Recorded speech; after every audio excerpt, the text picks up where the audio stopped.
अगर आपके शत्रुओं से आपको दिक्कत है, शत्रु आपको लगातार परेशान कर रहे हैं, आपके सामने और कोई विकल्प नहीं है, हर तरह से आप अपने आप को कमजोर महसूस कर रहे हैं, असहाय महसूस कर रहे हैं, लग रहा है कि शत्रु आपको अब छोड़ेगा नहीं, या उन परिस्थितियों में जब आप बिल्कुल सही हैं, आप किसी भी प्रकार का कोई गलत काम नहीं कर रहे हैं और यहाँ तक कि आपको अनावश्यक रूप से प्रताड़ित किया जा रहा है, ऐसी परिस्थितियों में और खास तौर पर जब विपरीत परिस्थितियां हो तो ऐसा कौन सा स्रोत है जिसको पढ़ने से आपके ये संकट क्षण में दूर हो जाएंगे। जी हाँ, आज हम चर्चा करने जा रहे हैं महादेव के रुद्रावतार हनुमान जी की। जी हाँ, हनुमान जी का एक स्त्रोत है जिसको हनुमत अंजय शत्रुनाशक स्त्रोत बोलते हैं। अगर उस स्त्रोत का पाठ आप करते हैं तो आपके ऐसे शत्रु छू मंतर हो जाएंगे। आप चाहें तो अपनी नियमित पूजा पाठ में भी इस स्त्रोत को शामिल कर सकते हैं। इस स्त्रोत को पढ़ने की विधि जो है वो हम आपको बताते हैं। इस स्त्रोत को पढ़ने के लिए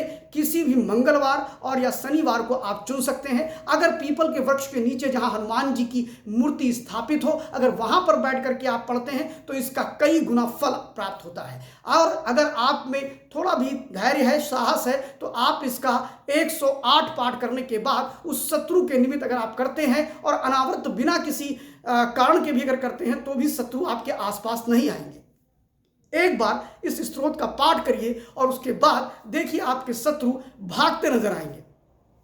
हनुमान जी की इतनी बड़ी कृपा होगी कि ये मैं विश्वास के साथ कहता हूं, हनुमान जी का विश्वास है कि जब आप अकेले भी होंगे तो भी वो शत्रु आपको देख के डर जाएंगे, वो भाग जाएंगे। हनुमान जी की इतनी प्रबल कृपा आपके ऊपर होगी। और इस स्त्रोत को अगर आप नियमित भी अपनी पूजा पाठ में शामिल करते हैं तो भी इसके अच्छे परिणाम आते हैं। हनुमत अंजय स्त्रोत जो है वो आपको किसी भी पूजा के जो सामग्री बेचते हैं वहाँ पर आपको मिल जाएगी, जहाँ पर वो किताबें बेचते हैं। इसको पढ़ने के समय में एक चीज़ आपसे और विनम्र निवेदन करूँगा कि उससे पहले हनुमान जी को और राम जी की स्तुति जरूर करिएगा, उसके बाद इसका पाठ प्रारंभ करिएगा। हो सके तो गाय के घी का दीपक जला करके अगर आप ये पाठ करते हैं तो उसका फल अच्छा आता है। अब आप सोचोगे कि आखिर दीपक जलाने की चर्चा मैंने क्यों करी। आपको बताएं कि जो आपका कर्म है, बुरा या अच्छा कर्म है, यूं तो परमात्मा सभी कर्मों को देखता है और उसकी दृष्टि इतनी पैनी है कि जो हम भी नहीं देखते वह भी वो देखता है। लेकिन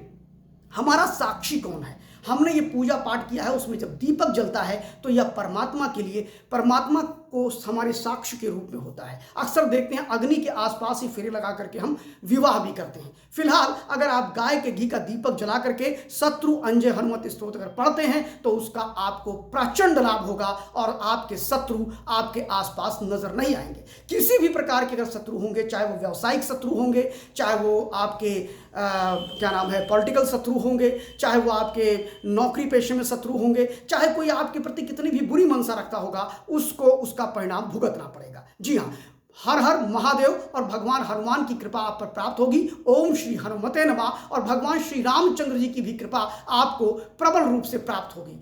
वो जय श्री राम।